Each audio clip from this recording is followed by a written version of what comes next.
British Airways, royal Jordanian airlines എന്നിവയാണ് ആദ്യ ദിനം കോൺകോഴ്സ് ഡിയിൽ നിന്ന് സർവീസ് നടത്തിയത്.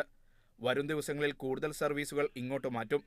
പുതിയ പ്രവേശനപാത തുറന്നതോടെ ദുബായ് വിമാനത്താവളത്തിൽ യാത്രക്കാരെ കൈകാര്യം ചെയ്യാനുള്ള ശേഷി വർഷം 7.5 കോടിയിൽ നിന്ന് 9 കോടിയായി ഉയരും. 330 കോടി ദിർഹം ചെലവിലാണ് കോൺകോഴ്സ് ഡി നിർമ്മാണം പൂർത്തിയാക്കിയത്.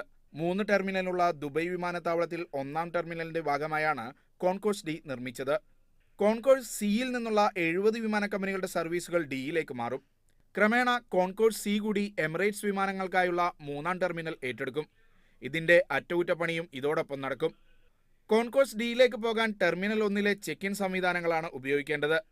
എമിഗ്രേഷൻ നടപടികൾ പൂർത്തിയാക്കി കോൺകോഴ്സ് ഡിയിലേക്ക് പോകാൻ ഡ്രൈവർ ഇല്ലാത്ത പ്രത്യേക ട്രെയിൻ ഏർപ്പെടുത്തിയിട്ടുണ്ട്.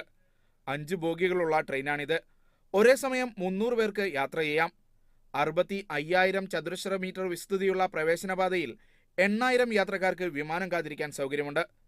21 ഗേറ്റുകളിലൂടെ വിമാനത്തിലേക്ക് നേരിട്ട് പ്രവേശിക്കാം. Media 1, Dubai.